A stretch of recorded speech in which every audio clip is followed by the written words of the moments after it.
Hello friends, எல்லாருக்கும் வணக்கம். இந்த வீடியோவில் நம்ம எதை பற்றி பார்க்க போகிறோம் அப்படின்னா, அங்கன்வாடிக்கான இன்டர்வியூ ரிசல்ட்டை பற்றி தான் நம்ம பார்க்க போகிறோம்.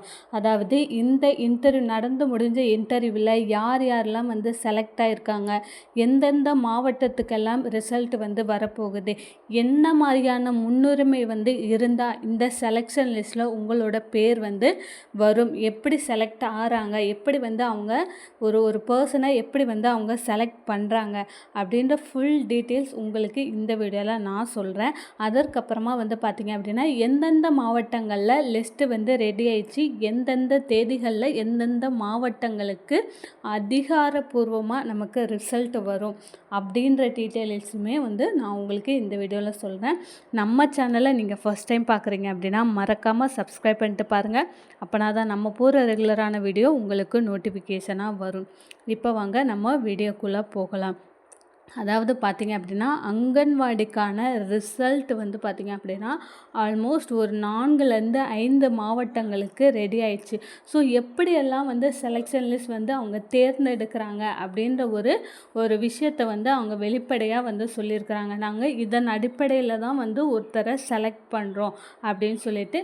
ஸோ எதன் அடிப்படையில் அவங்க செலக்ட் பண்ணுறாங்க, ஸோ ரிசல்ட்டை எப்படி நம்ம செக் பண்ணுறது அப்படின்றதையும் நம்ம ஒன் பை ஒன்னாக நம்ம பார்க்கலாம்.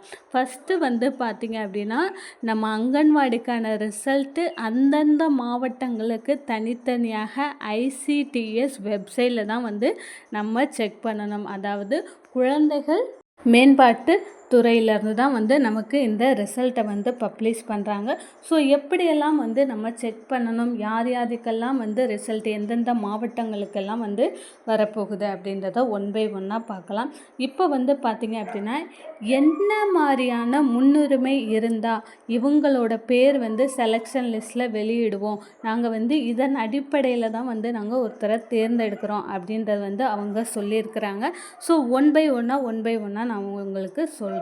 ஃபஸ்ட்டு பார்த்திங்க அப்படின்னா, உங்களோட அங்கன்வாடி மையத்திற்கும் உங்கள் வீட்டுக்கும் இடையே உள்ள தூரம் 3 கிலோமீட்டருக்கு உள்ளே இருந்தது.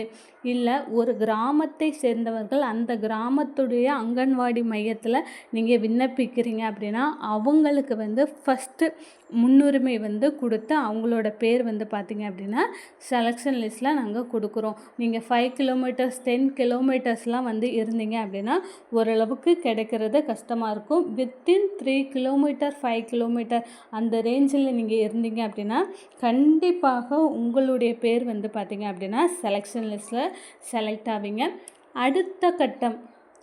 அடுத்ததாக என்னன்னு பார்த்திங்க அப்படின்னா, நீங்கள் அதாவது விதவையாக இருந்தீங்க அப்படின்னா, அதற்கப்புறம் கணவனால் கைவிடப்பட்டவர், இந்த 2 கேட்டகரியை சேர்ந்தவங்களுக்குமே நாங்கள் ஒரு 10 வேக்கன்சிஸ் இருக்குது ஒரு மாவட்டத்தில் அப்படின்னா 3 வேக்கன்சிஸ் இந்த விதவை பெண்களுக்கும் கணவனால் கைவிடப்பட்டவர்களுக்கும் நாங்கள் கொடுக்குறோம். அதன் அடிப்படையில் தான், அந்த முன்னுரிமையின் அடிப்படையில் ப்ராப்பராக நீங்கள் சர்டிஃபிகேட் கொடுத்துருந்தீங்க, கணவனால் கைவிடப்பட்டோர் இல்லை விதவைக்கான சர்டிஃபிகேட் நீங்கள் கொடுத்துருந்தீங்க அப்படின்னா அதற்கான சான்றிதழை அவங்க சரி பார்த்துட்டு உங்களோட செலெக்ஷனில் செலக்ட் பண்ணுறாங்க.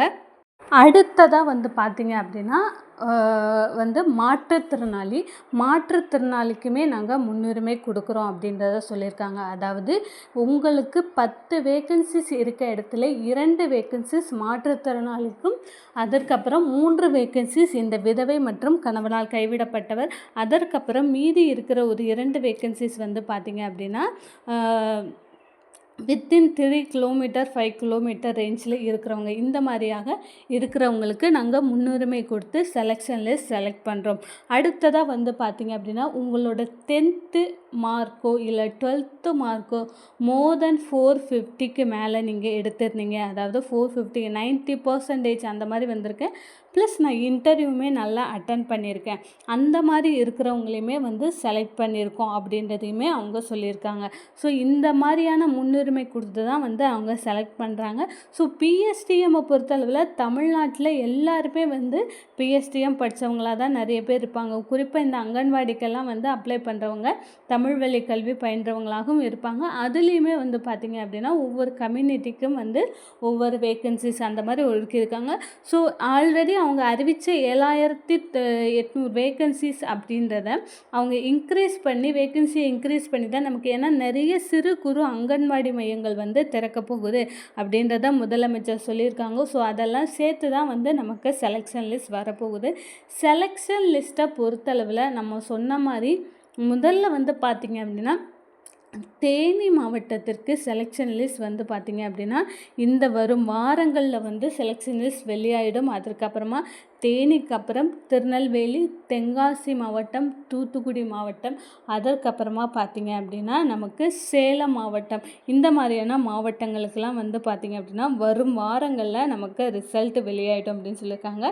நம்ம ரிசல்ட்டை பொறுத்த அளவில் ICTS அப்படின்ற வெப்சைட்டில் செக் பண்ணணும். இல்லாட்டி நம்மளுடைய சேனலை நீங்கள் சப்ஸ்கிரைப் பண்ணி வச்சுட்டிங்க அப்படின்னா மறக்காமல் நம்ம அங்கன்வாடி சம்மந்தமான அனைத்து தகவலும் நம்ம வீடியோ போட்டுகிட்டே இருக்கோம். ஸோ அப்பாயின்மெண்ட் ஆர்டர் எப்போ வரும் சிஸ்டர்? நமக்கு ஒன்ஸ் உங்களுக்கு ரிசல்ட் வந்து பப்ளிஷ் ஆகிடுச்சு, செலெக்ஷன் லிஸ்ட் பப்ளிஷ் ஆகிடுச்சு அப்படின்னா இதுக்கப்புறம் உங்களுக்கு எந்த விதமான ப்ராசஸும் இருக்காது. டைரெக்டாக வந்து பார்த்திங்க அப்படின்னா உங்களுக்கு அப்பாயின்மெண்ட் ஆர்டர் கொடுத்துருவாங்க. அதுவுமே வந்து பார்த்திங்க அப்படின்னா பிஃபோர் செப்டம்பர் 30 இல்லை அக்டோபருக்குள்ளே வந்து எல்லாருக்கும் இதில் செலக்ட் ஆன எல்லாருக்குமே வந்து பார்த்திங்க அப்படின்னா நமக்கு அப்பாயின்மெண்ட் ஆர்டர் வந்துடும். ஆல்மோஸ்ட் இந்த இயர் எண்டுக்குள்ளே எல்லாருமே 38 மாவட்டங்களை சேர்ந்தவர்களும் வந்து பார்த்திங்க அப்படின்னா செலக்ட் ஆகி வந்து வேலைக்கு போகிற மாதிரி தான் இருக்கும். ஏன்னா அடுத்த வருஷம் நம்ம எல்லாருக்குமே தெரிஞ்ச ஒரு விஷயம், எலெக்ஷன் வந்து வரப்போகுது. ஸோ எலெக்ஷன்ஸ் வர்றதுக்கு முன்னாடியே வந்து பார்த்திங்க அப்படின்னா இந்த கிராம உதவியாளர் பணிக்கான பணியிடங்கள் அனைத்தும் நிரப்பிடுவாங்க. அதுக்கப்புறம் அங்கன்வாடி மையங்களுக்கான பணியிடங்களை மட்டும் எல்லாத்தையுமே வந்து நிரப்பிடுவோம் அப்படின்றத வந்து சொல்லியிருக்காங்க. ஸோ ஆல்மோஸ்ட் இந்த மந்த்து இல்லை அடுத்த மாதத்துக்குள்ளேயே பார்த்திங்க அப்படின்னா எல்லா மாவட்டங்களும், தமிழகத்தில் உள்ள 38 மாவட்டங்களுக்கும் நமக்கு செலெக்ஷன் லிஸ்ட் ரெடி ஆகிடும். ஸோ யாருமே வந்து அதை குறித்து கவலைப்படாதீங்க. அடுத்ததாக வந்து பார்த்திங்க அப்படின்னா இந்தெந்த முன்னுரிமை அடிப்படையில் உங்களுக்கு செலக்ட் ஆகணும். ஸோ இந்த மாதிரியான முன்னுரிமை இல்லாத பட்சத்திலும் உங்களுடைய மார்க் வந்து அதிகப்படியான மார்க், 10th 12th கொஞ்சம் வந்து அதிகப்படியான மார்க் 80% நான் எடுத்திருந்தேன், 85%. ப்ளஸ் நான் இன்டர்வியூமே வந்து பார்த்திங்க அப்படின்னா நான் நல்ல விதமாக தான் அட்டன் பண்ணேன். அவங்க 5 கொஸ்டின் கேட்டாங்க, நான் ஒரு 3 கொஸ்டின்ஸ் 4 கொஸ்டின்ஸ் கூட பதில் சொன்னேன். அதுக்கப்புறம் நம்மளுடைய பிஹேவியர் அதுவுமே வந்து ரொம்ப முக்கியம். நம்ம வந்து பார்க்க போகிறது எல்லாமே 2 வயது குழந்தைகள் அப்படின்னா நம்ம வந்து ஒரு குழந்தைகிட்ட ஆக்டிவிட்டிஸ் எந்த மாதிரியெல்லாம் அவங்களுக்கு கற்பிக்கும் திறன் வந்து நமக்கு எப்படி இருக்குது, அதன் அடிப்படையிலுமே வந்து பார்த்திங்க அப்படின்னா இந்த செலெக்ஷன் லிஸ்ட் வெளியாகுது. ஸோ இந்த மாதிரி தான் வந்து செலெக்ஷன் லிஸ்ட்டில் உங்களோட பேர் நீங்கள் வந்து இந்த வேலைக்கு தகுதியானவர்களா அப்படின்றத வந்து அவங்க செலக்ட் பண்ணுறாங்க. மேலும் அங்கன்வாடி சம்மந்தமான அனைத்து தகவலுக்கும் மறக்காமல் நம்மளுடைய சேனலை சப்ஸ்கிரைப் பண்ணுங்கள்.